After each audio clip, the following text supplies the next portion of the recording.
What comes up all the time when people talk about the Zeitouns is this is an all-American family.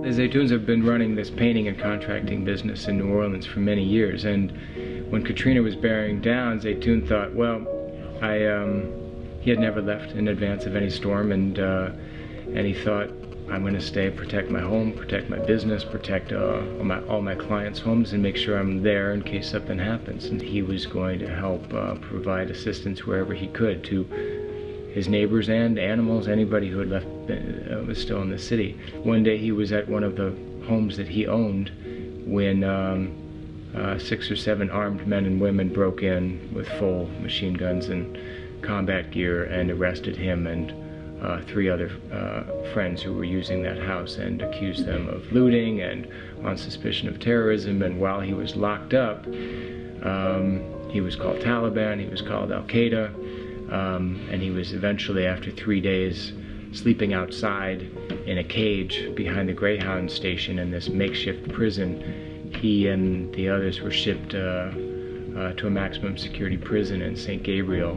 Louisiana, and there he did 3 more weeks, and all without formal charges, no legal representation, no contact with lawyers, no ability to call his wife.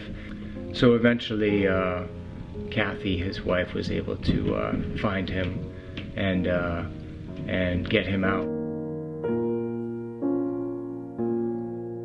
When you have an administration that had not a whole lot of respect for individual human rights and due process, when you have prisoners held without trial all over the world, and especially in Guantanamo, it's no wonder that it becomes acceptable when this is done at Camp Greyhound behind a Greyhound station after Katrina. His story is this really unlikely intersection of failures of our response to Katrina as a country, and also our misappropriation of resources and priorities during the Bush administration's war on terror.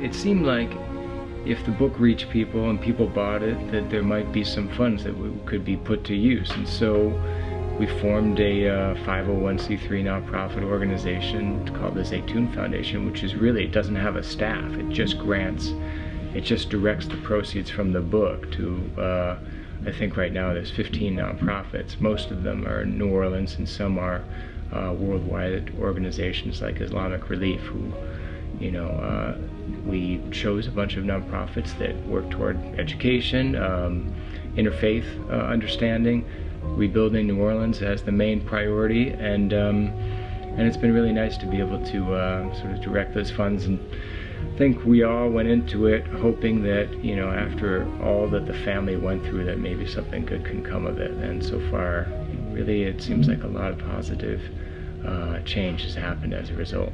I feel like I've learned a lot from them, just like as a person, like how you treat people, how you look out for people, how you look out for your neighbors, how you walk around Dart Street or Vincennes where they live, they know everybody, you know, hey, how are you, how's a kid, you know, everything like that. And it's something that you don't always see here in the US. And so I feel like there's, you know, there's the project of getting the story told and writing a book, and then there's that other thing, which is learning from people.